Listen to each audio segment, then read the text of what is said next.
Welcome to video number 5 in the series of 17 reasons why entrepreneurs fail in business. And today we're going to be talking about no business plan for solid growth.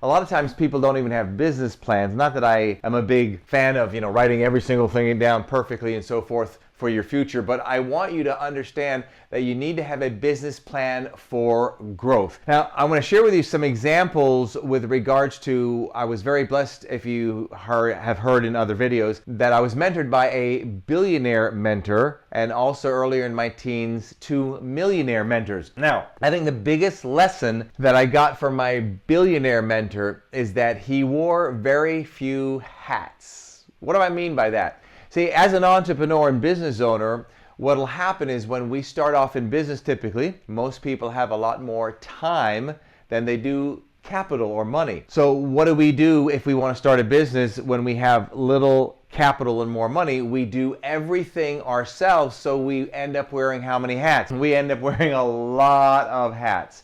And when we talk about a solid business plan for growth, one of the things that you want to be focusing on is what can you do to get to the next level, to take off one hat, take off 2 hats, and so on.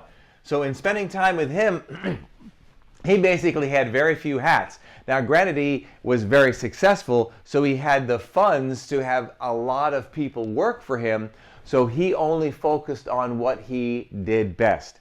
So you've got to figure out where are your strengths, what is it that you focus on the very best, and then the next thing that you want to do now is you want to get to the next level where you take off a hat. I look at it this way. I look at it as a chess game. A good chess player, even a bad chess player does this, but a good chess player, they're always several moves ahead. So they're thinking, well, if you move here, I'm going to do this. If you do this, I'm going to do this. They're always having the next step in their mind. And I want you to be thinking the same way. When you're thinking about, okay, what's the next step? What's the next hat? And we're going to draw some of these hats out. What's the next hat that I need to take off to get to the point of taking off the next hat?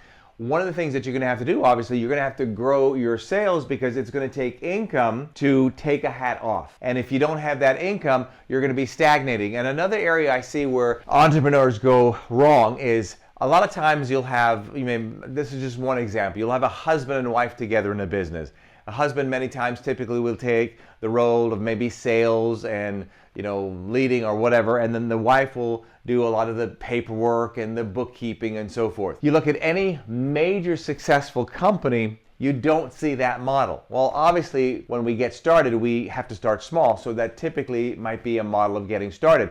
But do we have a solid business plan for growth where we're paying somebody to do our books, not somebody that we feel that we have to trust that's a friend or a family member or a spouse or something like that? All right, so let's look at some of the plans that you would be thinking about to play this chess game effectively so you have a solid business plan for growth. So if you look at your really large billion-dollar companies, they're going to have somebody here at the top, okay? Who's at the top? The person at the top is typically referred to as the chairman of the board.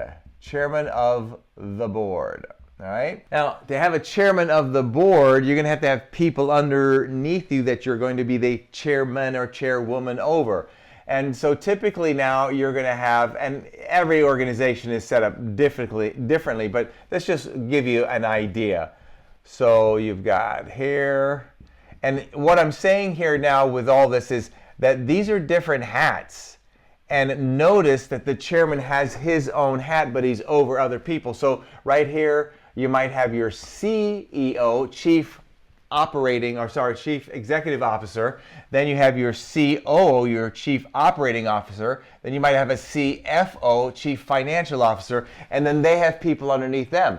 Now, as a small entrepreneur running business, what are you doing? You're wearing how many hats? We haven't even got into marketing yet. We haven't even got into sales yet, sales managers. So you're wearing chairman of the board. You're wearing CEO, chief executive officer, your chief operating officer, and your chief financial officer, your sales manager, salesperson. Maybe you clean the toilet up once in a while. I don't know, whatever it is. So we've got to figure out, okay, what are the moves that we need to get to so we can take some of these hats off? Because here you are here, right?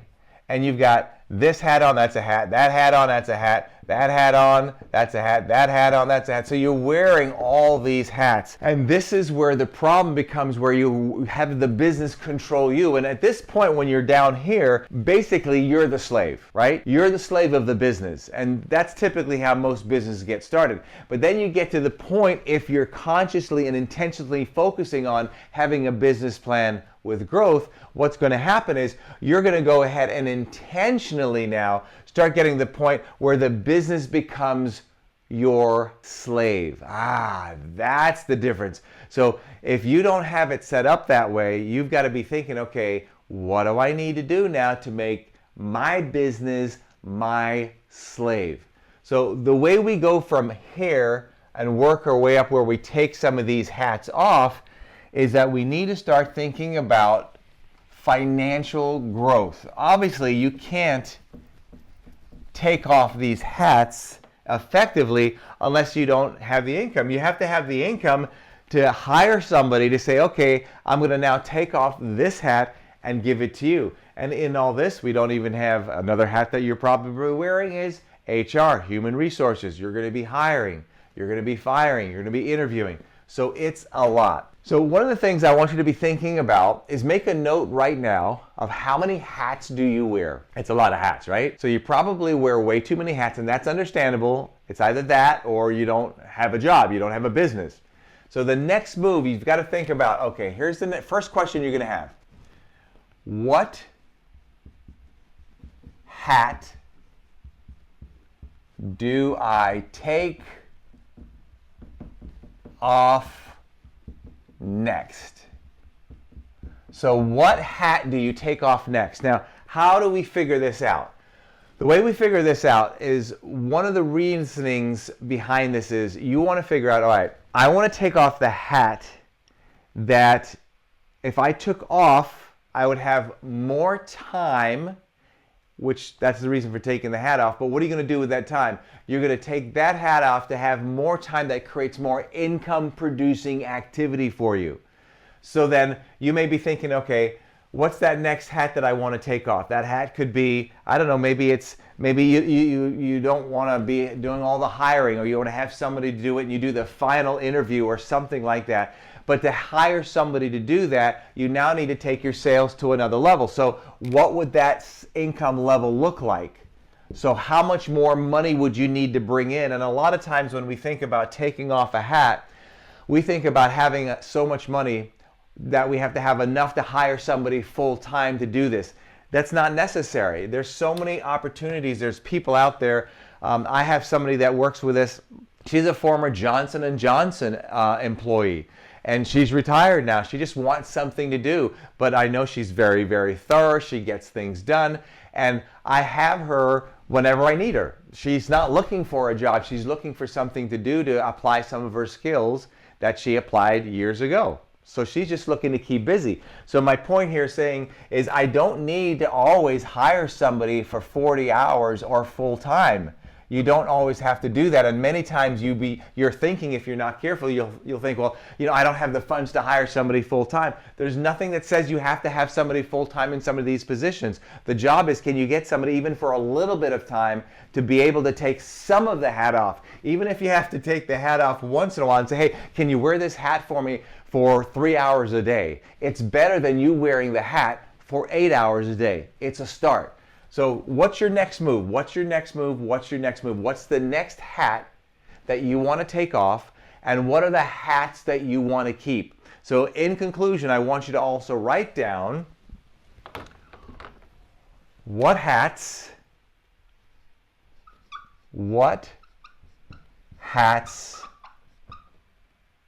should I wear?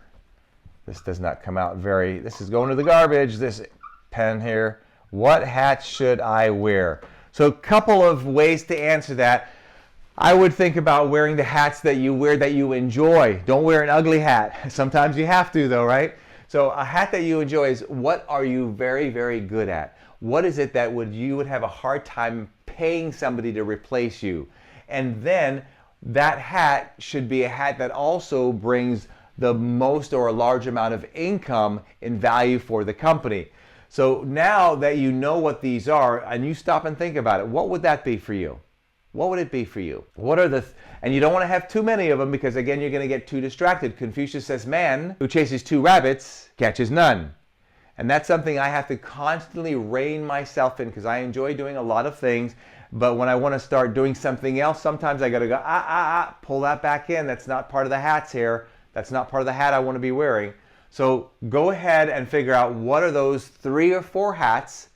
Note what there are. And your ultimate goal is, what are the hats do I need to take off next that are not part of these 2 or 3 or 4 hats? And that should be your primary focus. And that's a great way to get your company really grow, because you become even more valuable, because now you're not doing the other tasks that you can bring somebody in to do a couple hours a week, part-time or full-time. So now once you take that off, and it's a massive lift off your shoulders, because when you start thinking this way and move that next chess piece, what happens is you get to grow faster, because now you're really focusing on your skills, what you do the best, and what you enjoy the most. You don't want to be wearing hats that you don't enjoy, and we all do that. How many times are you wearing a hat perhaps right now in your business that you just dread, but you have to do it? And what happens is if you don't have this thought process where, what's my next business plan for growth, then you get stuck doing the things that you hate to do.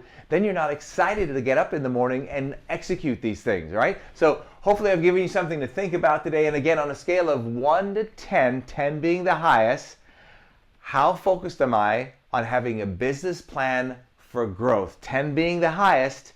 Now, I'm just not saying knowing all this. I'm saying literally doing it.